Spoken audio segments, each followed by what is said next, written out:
성탄이 되면 저는 늘 동심의 세계로 돌아갑니다. 어렸을 때 경험했던 성탄이 너무나 좋은 기억으로 남아있기 때문입니다. 여러분 어떠신가요? 우리 수원종로교회도 역사가 130년이나 됐기 때문에 오래전에 우리가 문학의 밤 하며 옛날이여 이때 이번에 새생명 축제하면서 오래전에 다녔던 성도님들 오셨는데 그때 추억 이야기들을 많이 하시더라고요. 아마도 이 강대상 위에서 많은 성극들, 연극들, 찬양들, 하나님을 찬양하는 노래들이 이 성탄절 기간에 울려 퍼졌을 거라 생각합니다. 저는 무엇보다 이 성탄절 앞두고 24일에 온라이트 하면서 함께 선물 교환하던 생각이 납니다. 한 번 선물을 엄청나게 큰 박스를 받았는데요. 그래서 제가 그때 학생이었는데 정말 설레는 마음으로 이번에 대박이다 이런 생각하고 기대하고 그 박스를 풀었는데, 박스를 푸니까 그 안에 또 박스가 또 있더라고요. 그래서 그것을 또 풀었습니다. 푸는데 이게 선물은 안 나오고 계속 박스만 나오더라고요. 마지막에 볼펜 하나 선물이. 근데요, 그 볼펜이 너무 귀해요. 저는 나중에 직감하기를 이 조그만한 그런 선물일 것이다, 금은보화가 안에 있나 이렇게 생각했는데 아주 좋은 볼펜 하나가 있었습니다. 여러분, 선물은요 사실은 받는 사람도 기쁘지만 선물은 주는 사람이 더 기쁜 것입니다. 자, 여러분, 성탄 시즌에 여러분의 추억 가운데 여러분 어떤 선물이 기억이 나십니까? 오헬리가 썼던 그런 마지막 입새라고 하는 그런 소설이 있습니다. 여기에 한 여자가 폐렴으로 몸에 앓게 되는데 그 여인이 창 밖을 보면서 바람이 세차게 부는 날에 거기에 붙어있는 나뭇잎 하나를 보면서 친구에게 말합니다. 저 낙엽이 떨어질 때 나도 아마 내 생명이 촛불처럼 꺼지게 될 것 같다라고 그렇게 말을 하죠. 이제 얼마 후에 자기의 생명이 꺼질 것 같다라는 생각을 하며 병상에 있는데, 그런데 이상하게도 그 잎새가 떨어지지 않는 거예요. 그리고 그 마지막 붙어있는 잎새를 통해서 그 여인은 그 병상에서 일어나고 회복하게 됩니다. 놀라운 일이 생겨나게 돼요. 그런데 가만히 보았더니 그 이파리는 실제로 나무에 붙어있는 생명 있는 이파리가 아니라 그 아래층에 살던 어떤 무명 화가가 그 여인의 아픔을 알고 그림을 그려놓았던 그런 그림의 이파리였어요. 근데 정작 그 그림을 그렸던 그 무명 화가가 아주 추운 날 그 작품을 하는 그런 영향으로 결국 사망하게 돼요. 자, 이 소설에서 한 여인을 향해서 그 여인의 꺼져가는 그 생명을 살리기 위해서 그림을 그렸던 어떤 한 무명화가, 그의 희생. 자, 그 여인이 회복하였던 것은 그 위대한 그 선물이 있었기 때문일 것입니다. 자, 사랑하는 여러분, 이 성탄에 우리가 여러분들 받은 선물들 생각하는데 사실 우리 인생 전체를 통해서 정말로 우리가 받은 가장 위대한 선물이 있습니다. 성경은 이것을 말씀하는 겁니다. 바로 예수님이 우리를 구원하신 놀라운 구세주가 되신 축복의 선물입니다. 근데 그 선물이 그냥 주어지는 것이 아니라 예수님께서 그 높고 높은 보좌를 포기하시고 하나님의 아들로서 이 땅의 베들레헴에 아주 초라한 말 구유에 탄생하게 되셨고 십자가에 달려 죽기까지 주님은 그 몸을 우리를 위해 주셨다는 거예요. 우린 새로운 생명으로 살아났지만 이 새로운 생명으로 거듭나는데 하나님께서 우리에게 주신 그 선물은 그 큰 대가를 치러야만 했다라는 것입니다. 자, 그래서 오늘 마태복음 1장 21절, 주의 사자가 요셉에게 꿈에 나타나 현몽하여 말씀하기를 그가 자기 백성을 저희 죄에서 구원할 자다, 이렇게 선언합니다. 저희 죄에서 구원할 자. 여러분, 우리가 죄인이라고 말하면 어디 먼데 있는 사람들, 특별한 죄를 지은 사람들, 감옥에 있는 사람들만 생각할 수 있어요. 또 전도를 하다 보면 어떤 분들은요, 믿지 않은 분들이 제가 죄인인가요? 죄인들이 감옥에 있죠. 형벌을 받고 있지 저는 지금 잘 살고 있는, 이렇게 말하는 분도 있어요. 근데 여러분, 성경은 말씀하기를 우리 인간이 다 죄인이다 말씀. 한 사람도 예외 없이 죄인이다라는 거예요. 이것을 너희가 인정할 수 있느냐. 우리가 구원의 축복은요, 바로 이 고백에서부터 시작하는 거예요. 나를 온전히 바라보는, 내가 정말 하나님 앞에 죄인일 수밖에 없구나. 주님 앞에 무릎 꿇고 눈물 흘리며 그 바닥의 자리에서 하나님의 은혜를 사모하는 그 마음에서부터 구원의 선물이 주어지는 거예요. 우리 주님이 우리 죄를 구원해 주셨다, 건져 주셨다. 여러분, 인간은요, 창세기로부터 보면 이스라엘 역사가 그래요. 구약의 모든 역사가 아담과 하와로부터 노아의 심판이 있었고, 사사시대의 역사를 보고 북이스라엘과 남유다의 역사를 볼 때 인간은 끊임없이 하나님을 벗어나려고. 이스라엘의 역사가 그래요. 그러나 하나님은 그들을 율법으로 책망하고 심판하고 그들의 잘못이 무엇이다라고 지적하면서 그들을 다시 심판할 수 있었는데, 하나님은 그 선택하지 아니하셨어요. 하나님은 그런 인생들을 향해서 다시 한번 자비와 은혜를 베풀어 주십니다. 바로 2000년 전에 우리 인간의 죄를 구원하실 메시아 되신 예수님을 우리에게 보내주셨어요. 무엇 때문에? 우리의 죄 때문에. 우리의 죄를 구원해야 되기 때문에. 여러분, 이 세상에서 이 죄와 무관하거나 죄에서 자유로운 사람은 하나도 없어요. 이 죄는 우리 안에 있는 미움과 시기와 우리가 몸으로 행동으로 하는 죄뿐만 아니라 우리 안에 내적으로 갖는 모든 것들을 포함하고 있는 겁니다. 하나님 말씀을 듣고도 그 말씀대로 살지 못하는 불순종에 우리 마음속에 하나님과 멀어지려고 하는 그 힘, 저항, 하나님을 향한 저항, 하나님을 떠나보려고 하는 거예요. 여러분, 구약의 요나가 하나님의 부르심을 받아서 사명을 받습니다. 하나님이 너 니느웨로 가라 말씀하는데, 요나는 하나님의 존재를 알고 있음에도 불구하고, 그 명령을 들었음에도 불구하고 정반대에 다시스로 가요. 그런데 그런 요나를 하나님은 다시 데려와요. 풍랑을 만나 고래 뱃속에, 물고기 뱃속에 있게 하시고 그 시련 가운데 다시 그를 깨닫게 하시고 니느웨로 제자리로 갖다 놓으셔. 하나님은 우리를요, 제자리로 갖다 놓으시는 하나님. 포기할 수도 있는데, 우리 인간의 불순종과 죄악 때문에 하나님이 그냥 놓아버릴 수도 있는데, 하나님은 포기하지 아니하시는 하나님. 여러분, 중세 영국에 도둑이 많았다고 합니다.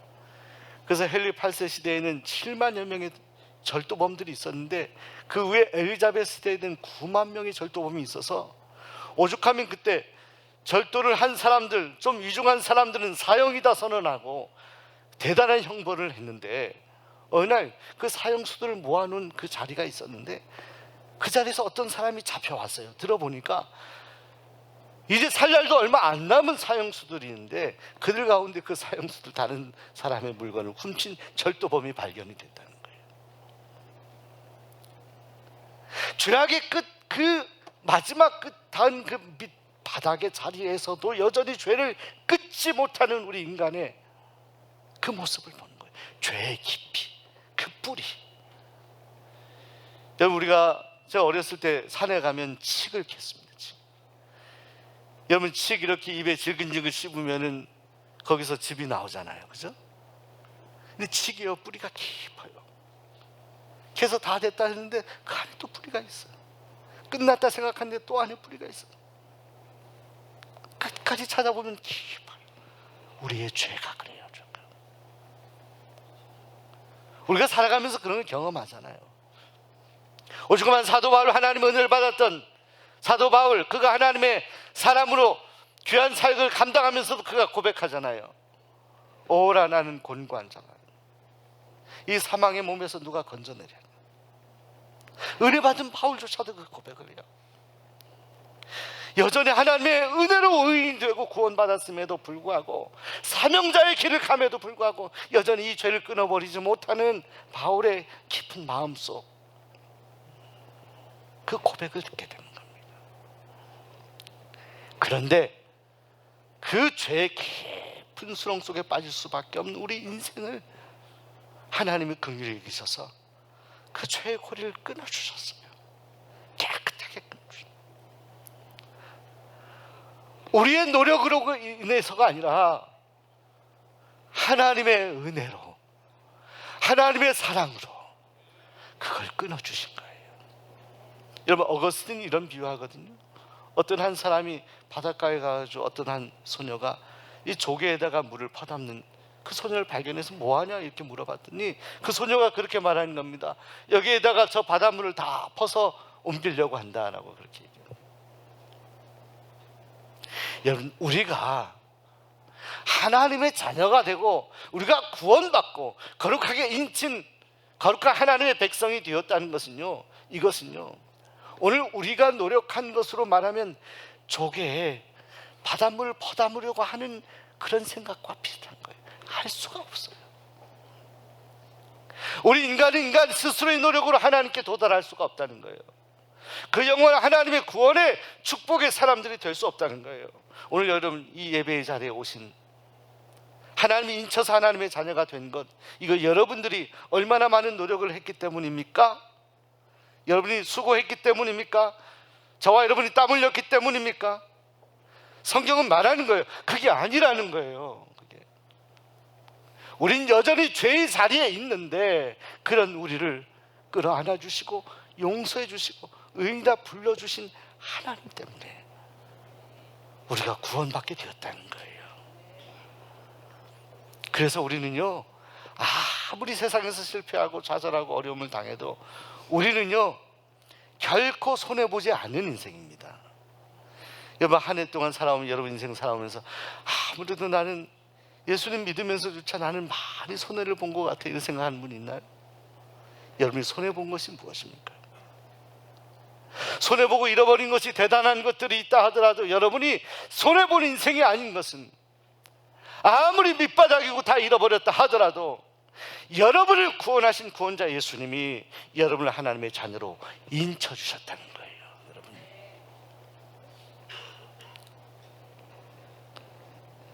우린 덤으로 사는 인생. 우리 옆 사람에게 당신은 덤으로 사는 인생입니다.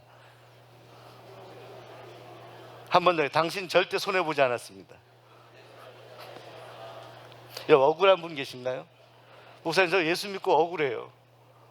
예수 믿었는데도 저에게 더 금은 모아도 없고 더 일이 꼬이고 어려워요.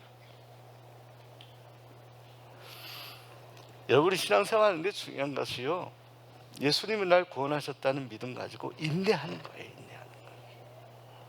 오죽하면 요한계시록 오늘 우리 쉐마학교 마무리하는데 뭐냐, 핍박 가운데 참아라, 참아라. 로마의 그 조롱거리가 되는 원형 경기장에서 사자밥이 되어도 참아라. 예수가 너를 구원하였다. 이미 너는 하나님의 백성이다. 이거거든요. 성도 아이덴티티는 이거예요. 세상적인 기준에 있지 않아요. 하나님이 나를 구원하셨습니다, 이거예요. 그 하나님의 은혜를 경험하고 내가 믿음으로 고백하면 구원합니다. 하나님이 여러분에게 손을 내밀어 주셨습니다. 죄의 늪에 빠진 여러분에게 손을 내밀어 주셨어요. 그 은혜의 손이 큰 거예요. 그게 99예요. 그 손을 여러분이 잡았습니다. 잡은 손보다 내민 손이 귀하다는 거예요. 성경은 내민 손이 없이 어떻게 우리가 그 손을 잡아요? 도와주는 손이 없이 어떻게 우리가 늪에서 빠져나올 수 있어요? 이게 은혜라는 거예요. 하나님의 은혜. 자, 그런데 사랑하는 여러분, 우리를 구원하신 주님은요, 구원하셨을 뿐만이 아니라 우리와 함께 하시는 주님입니다. 함께 하시는 주님. 그래서 오늘 말씀에서 우리 예수님의 다른 이름이 바로 임마누엘이라 말이에요. 임마누엘. 임마누엘. 그건 뭐냐? 주님이 우리와 함께 하신다는 거예요. 함께 하신다. 여러분, 하나님이 여러분과 함께 하심을 믿으십니까? 예수님이 여러분과 동행하심을 믿으십니까? 이 믿음이 중요해요. 중요해요. 구원하신 주님에 대한 믿음뿐만이 아니라 그 주님이 우리와 지금도 나와 함께 하신다. 자, 여러분 곁에 누가 있어요 지금? 한번 보세요. 여러분 좌우로 한번 보세요. 누가 계십니까? 성함도 아실 수 있죠. 자, 그런데 곁에 있습니까? 가까이 있습니까? 근데 우리 주님은 옆에가 아니라 우리 심령 가운데 계셔요. 내 마음을 알고 계셔. 나보다 나를 더 잘 아세요. 그분이 임마누엘이에요. 임마누엘 주님이시죠. 여러분, 결혼할 때 여러분 남자와 여자가 선언하잖아요. 지난주에 우리 교회에서 2건의 결혼식이 있었습니다. 오전 우리 정권사님 결혼식, 오후에 정권사님 따님 결혼식, 오후에 우리 김종환 장로님 또 아드님 결혼식에서요. 처음에는 제가 결혼식도 축하해야지만 또 여러분 맛있는 필요한도 먹어야 돼서 오전에는요 일찍 가서 먼저 식사하고 결혼식 참여하고요, 오후 3시가 결혼식이어서 여전히 배불러 있었는데 3시 넘고 다 마치고 식사하고 왔어요. 근데 여러분, 결혼할 때 제일 옛날 결혼식 할 때, 요즘 결혼식 아주 또 재미있게 잘 하더라고요. 옛날 결혼할 때요 어떻게 합니까? 신랑과 신부가, 주례자가 뭐라고 합니까? 당신들이 검은 머리 팥불이 될 때까지 늘 함께 해야 합니다, 이렇게 말하잖아요. 그죠? 늘 사랑하십시오. 그러면 예, 이렇게 대답하죠. 성경에 선언된. 근데 여러분, 솔직히 말하면 부부라 하더라도, 그렇게 선언했다 하더라도 늘 함께 하지는 못해요. 여러분, 우리 성도님들 가운데 같이 사업을 하는, 가게를 하거나 식당을 하시거나 하루 종일 같이 계신 그런 성도님 계세요, 부부가. 그래도 여러분 늘 함께 하지는 못해요. 눈에서 멀어질 때도 있고요, 잠시 잠깐 떨어질 때도 있어요. 그러나 우리 주님은요 우리와 늘 함께 하시는 거예요. 늘 곁에 계십니다. 주님 우리와 동행하시는 분, 우리를 구원하신, 우리 죄를 용서하셨을 뿐만이 아니라 그 주님은 지금도 우리와 함께 하시는 임마누엘의 주님이시다. 그래서 하나님 모세에게 함께 하셨다는 약속을 하신 것처럼 여호수아에게도, 광야 백성들 인도하는 여호수아에게도 말씀하셨어요. 두려워 말라, 놀라지 말라. 내가 어디로 가든지 내 하나님 나 여호와가 너와 함께 하느니라, 이렇게 말씀하셨어요. 함께 하신다. 하나님 여러분과 함께 하십니다. 이 성탄절 여러분들 맞이하는 오늘 주일에 우리가 기억해야 될 것은 하나님이 나와 함께 하신다, 함께 하신다. 이 확신을 가져야 하는 것입니다. 여러분, 어떤 사람이 우물을 들여다보다가 그 우물에 잘못해서 빠졌다고 합니다. 큰일 났어요. 실제 있었던 일이 하나의 예화인데, 지나간 어떤 사람이 소리를 듣고 우물물을 보니까 사람이 빠져 있거든요. 그가 이렇게 말합니다. 당신은 뭔가 전생에 죄를 많이 졌기 때문에 그 우물에 빠져도 뭔가 당연한 것 같다고, 거기서 좀 고통을 받아라, 이렇게 하면 떠나는 거예요.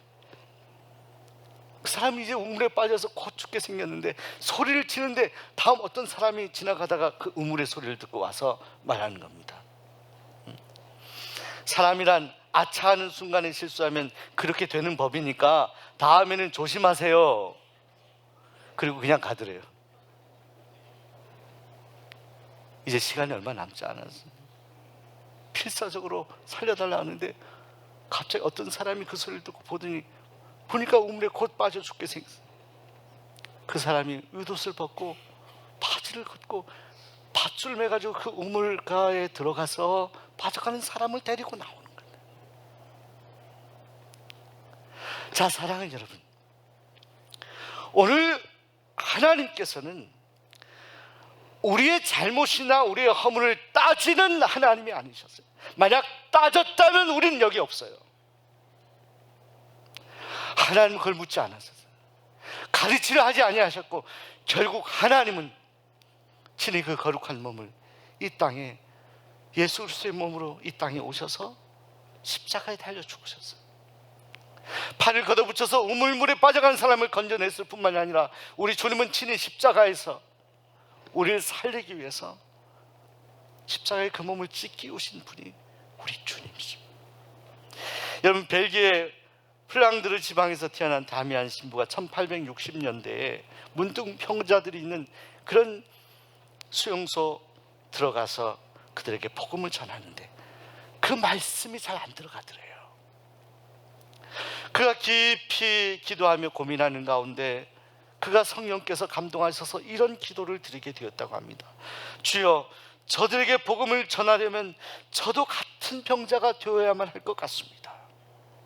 제게도 나병을 주옵소서. 제게도 나병을 주옵소서. 자, 이것이 다미안의 기도. 그는 나병 환자가 되어서 들어가서 그 나병 환자들에게 하나님의 말씀을 전하고 복음을 전하고, 그때 왜 내가 예수를 믿는데 이런 병이 나에게 있습니까? 라고 외쳤던 많은 환자들이 다미안이, 그들에게 복음을 전했던 다미안이 친히 나병 환자가 되어 하나님의 말씀을 전할 때 눈물 흘리며 그 복음을 받아들이고 하나님의 사람들이 되었다는 거예요. 말씀의 역사, 기적의 역사가 있었다는 거예요. 다미안이 친히 나병 환자가 되었을 때 하나님은 다미안을 통해서 아파하는 영혼들에게 그 10년 가운데 역사하셨죠. 사랑하는 여러분, 하나님은요, 우리가 아파할 때, 우리가 나병 환자처럼 아무것도 할 수 없는 무기력한 존재로 살아가는 것 같을 때에도, 하나님 우리를 방치하는 것 같을 때에도, 하나님 우리를 침묵하시면서 아무것도 하지 아니하는 것 같을 때에도, 하나님은 오늘 우리 곁에 계시고, 하나님 우리의 신음소리를 알고 계시고, 우리의 고통의 마음을 알고 계시고, 우리를 위로해 주시고, 우리의 문제를 간섭해 주시고 도와주신 분, 그분이 바로 임마누엘 되신 우리 주님이십니다. 자, 여러분, 웨슬리 목사님, 자, 그가 너무나 유명해서 웨스트민스터의 사원을 방문하는 사람들은 이 웨슬리 목사님이 남겼던 유명한 세 마디가 그 사원 앞에 쓰여져 있다고 합니다. 첫째로 웨슬리 목사님이 이것을 외쳤습니다. 세계는 나의 교구다. 자, 여러분, 감리교가 어디서부터 시작됐습니까? 영국에서. 올더스 게이트에서 웨슬리 목사님 가슴이 뜨거워지면서 감리교는 시작했어요. 그런데 그 감리교는 지금 이 한반도 땅에 와 있습니다. 전 세계 열방에 복음이 전해져 있습니다. 전 세계는 나의 교구다. 자, 이것이 첫 번째 웨슬리 목사님의 선언이었습니다. 두 번째로 웨슬리 목사님은 이렇게 말하였습니다. 하나님께서는 당신의 일꾼은 땅에 묻으시나 당신의 일은 계속해 나가십니다. 그렇잖아요. 우리도 언젠가 하나님 부르심을 받아 하나님께로 돌아가는 것이죠. 한 줌의 저로 돌아가죠. 그러나 하나님의 일은 계속하신다. 근데 웨슬리 목사님이 가장 마음 깊은 곳에서 고백하며 외쳤던, 그가 임종할 때 외쳤던 세 번째 말이 있습니다. 웨슬리 목사님은 이 말을 하고 주님의 부르심을 받았죠. 세상에서 가장 좋은 것은, 세상에서 가장 좋은 일은 하나님께서 우리와 함께 하신다는 것입니다. 하나님이 함께 하신다는 것입니다. 그 웨슬리 목사님, 함께 하셨던 하나님이 오늘 여러분 곁에, 여러분 심령 가운데 지금도 여러분의 고통의 자리, 신음의 자리, 때로는 기쁨의 자리, 감사의 자리에 함께 하십니다. 임마누엘의 우리 주님, 우리를 권하신 그 주님은 임마누엘의 주님, 우리와 함께 하시는 주님, 영원히 우리의 손을 잡아주시는 주님이십니다. 기도하겠습니다. 하나님,